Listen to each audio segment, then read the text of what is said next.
let's get to it. Okay, let's stop I'm ready. talking about it. Let's get to it. So this week we are rewatching season 2, episode 11, Make It Happen. Make It Happen. Woo, which first aired New Year's Eve 2008, directed by Bob Coher, who we love.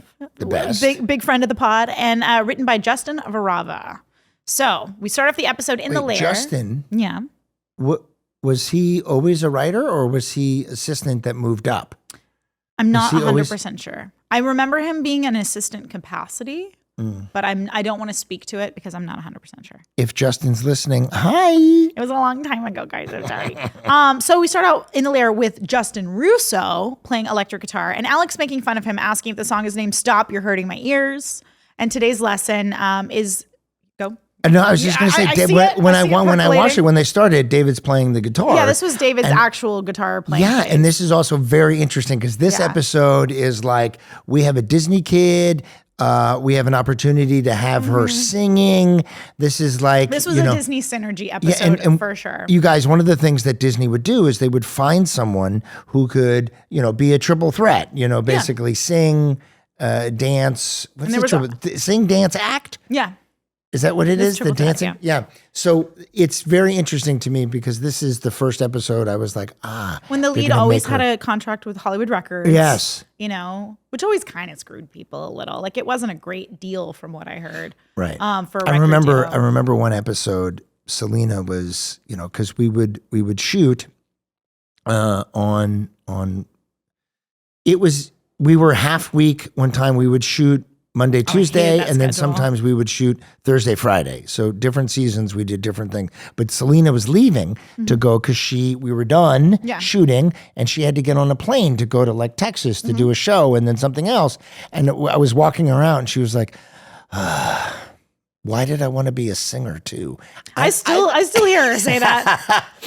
I mean, obviously she's so talented and everybody loves her work, and so do I. And I just thought that it was so funny. I was like, they worked her. You guys were like 16. Yeah, they worked her. Kids. Whenever you're the lead in a Disney Channel show, they work you hard. Yeah. I mean, I know Miley recently had she was doing some sort of retrospective thing, and she had like an itinerary from like when she was on Hannah Montana, and it was stacked from like 8 a.m. to 8 p.m. And yeah, they just work. They worked all of us hard, but like especially the lead of the show, they work really hard. But in this episode particularly, because Selena, I remember saying that she wanted to do Selena and the Scene. She wanted to have a band. She didn't want to just be up there by herself. Right. Which obviously, as time went on, that kind of fizzled out. I think it's very on the nose that they're in the band for this episode, because that was what she was trying to. Alabaster. I have it. Hold on. Something he wants to name it after like a plant or something. Well, she tried calling it. We'll get there. Yeah, sorry. She tried calling it like Blaze or something, and then it's like Alabaster something or other. We'll get there. Okay.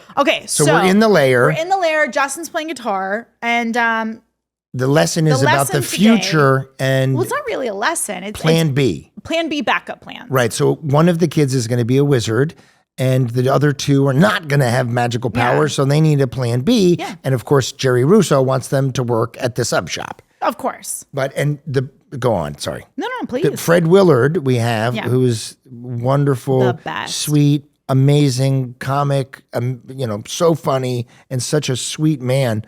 Had to wear this silly smile, prosthetic smile, thing. Yeah. It was actually, I have to say, like we've dogged on some of the special effects on Wizards. This one was pretty good. Yeah. Because he had to talk and it moved really well. He had to, and I mean, how many jokes did we make about the smile?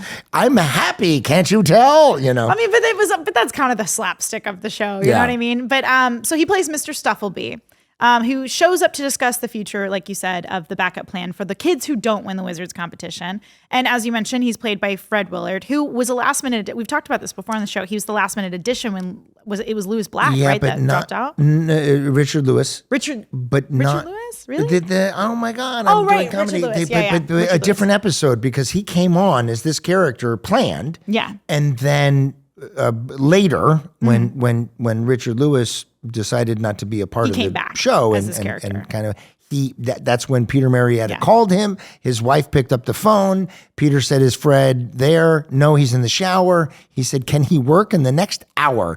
And then she said, "Yes." And so then he was there to fill in. Mr. Stuffleby came back. And this, exactly. Yeah. So, but this wasn't the episode that replaced Good to know. Thank you for sometimes the timing is a little I do fuzzy. what I can, Jen Stone. With our powers combined, Captain Planet. But for those who don't know Fred Willard just by name, which you should because he's a comedy legend, over 300 acting credits in projects like Best in Show, Anchorman, and numerous TV guest appearances, including Get Smart, which your godfather Mel Brooks created. So small world. But okay, so anyway, Alex asks what's with Steffaby's face. The jokes begin right away. He says that his mother was 1/4 gargoyle. And he helps the kids come up with this plan B backup plan for those who don't win. And the kids can't focus on their backup plan because his face is just so distracting. Alex reveals that her backup plan is to be a professional drummer in a famous rock and roll band. Justin wants to tour the world beating robots at chess. Alex, of course, as she always does, manipulates Justin to play guitar in her band. And Jerry gets mad. He comes in. We're in the loft from the lesson. And he's like, the whole point of a backup plan is to come up with something reasonable. Right. Did your parents ever a backup plan? I was going to ask you that too. Listen, when I was younger, I worked as a busboy in the Palisades. I also worked at a yogurt store.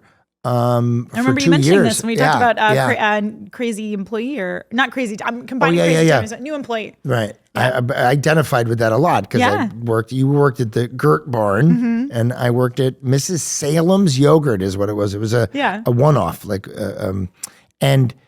backup plan. I painted houses. If you want to be an actor, you have to do something that is your backup plan is making you money while you're that's flexible, being available for that. And I started painting houses. A friend of mine, Jeff Campbell, who I went to high school with, had a painting company. He's now a general contractor, but he had me paint houses. And then there was a finished carpenter where you do baseboards and crown molding and stuff. And so I started working with him. And that's so cool because that's like a skill. Yeah, it was fun. And then my godfather, Mel Brooks, gave me a job in Robin Hood Men in Tights. Oh, yeah? And I had a small little part in that. And then I started. You told me about this. I was 21 when I had Riley, my first daughter. And then I booked 6 jobs in a row. Amazing. So nothing's more motivating than being a dad. Yeah. Right? I had to provide. Yeah. So that was fun. So what was not nursing, but back in the day, was there a backup plan that you had? Well, the funny thing is, my dad always joked, I don't know if he was joking or what, but he's like, you didn't go to real school, you need a real job, all this kind of stuff, even when I was working as an actor.